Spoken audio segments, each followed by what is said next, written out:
Level 1. The Beginner. You're 22 years old. You're sitting at a blackjack table in Las Vegas for the first time. You're not here to cheat. You're here because your friend got a cheap flight and a free hotel room through some promotion, and you had nothing better to do this weekend. You brought $300. You plan to lose maybe $100 and spend the rest on food and whatever else Las Vegas offers a 22-year-old with no particular agenda. You sit down. You play. You lose $60 in 20 minutes. Normal. Expected. You order a free drink because the drinks are free if you're playing, and you settle in and watch the table. That's when you notice it. The dealer is sloppy. Not dramatically sloppy, just slightly. When he deals, he sometimes flashes the bottom card for a fraction of a second. A tenth of a second, maybe. Not enough for most people to catch. But you're sitting at the right angle, and you're paying attention, and twice in 20 minutes you've seen the bottom card before it was dealt. You don't do anything with this information. You just notice it. You file it.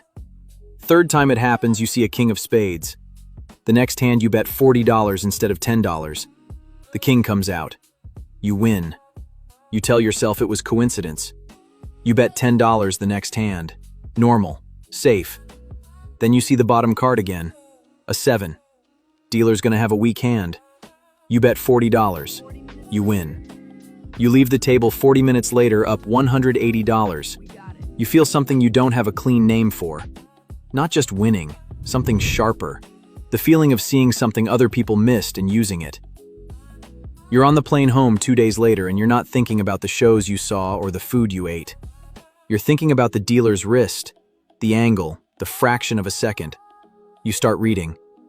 Level 2, the card counter. You're 23. You've spent 4 months learning to count cards. It's not what movies make it look like. There's no photographic memory required, no genius IQ. It's a system. High-low.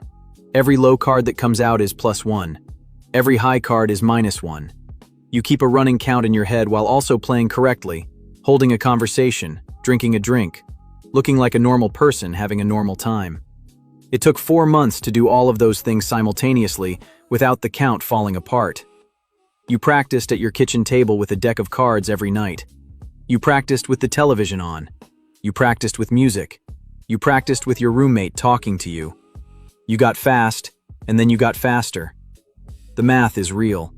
A high count means the remaining deck is rich in tens and aces. That's good for the player. You increase your bet when the count is high and decrease it when it's low. Over enough hands, the edge shifts slightly in your favor. Not dramatically, maybe 1 or 2%. But 1 or 2% over thousands of hands is real money. The first time you do it in a real casino, you're terrified. Not of getting caught. Card counting isn't illegal.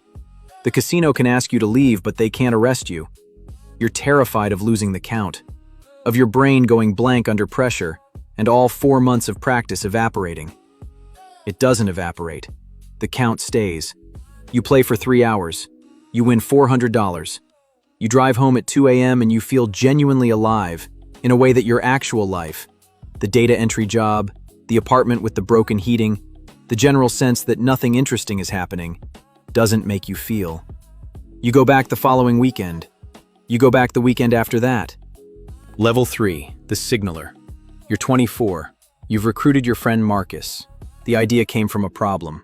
Card counting works, but it has a ceiling. You can only bet so much before the variance kills you or the pit boss notices the pattern. You need an edge that's bigger than math. Marcus is the edge. He doesn't sit at the table. He walks the floor dressed like someone who got lost in the way to a buffet. Comfortable shoes, a lanyard with a convention badge from an event that ended 2 days ago. He looks like he has nowhere to be and all day to get there. What Marcus does is watch dealers. Specifically, he watches the moment a dealer checks for blackjack.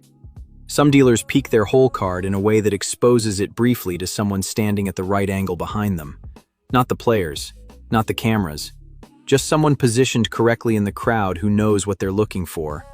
Marcus finds those dealers. Then he finds you. The signals took 1 weekend to build and another to make invisible. Hand in left pocket means the whole card is 10 or face. Right pocket means low card. Touching his ear means something feels wrong. Leave the table now. You practiced in a parking lot for 3 hours, then in an actual casino without using it. Just walking, signaling, confirming, making sure it looked like nothing. First real night you win $1,200, but the number isn't the memory you carry from that night. The memory is a moment 2 hours in when Marcus touches his ear and you immediately start losing deliberately. Small bets, wrong plays, and you cash out and walk to the exit and meet Marcus at the car, and he says a pit boss had been watching you for 6 minutes and you never noticed. 6 minutes. A pit boss stood 6 minutes from you watching your betting pattern, and you were so focused on the cards that you missed it completely. Marcus saved you that night. His eyes saved you. In the parking garage, you split $800 his way and $400 yours,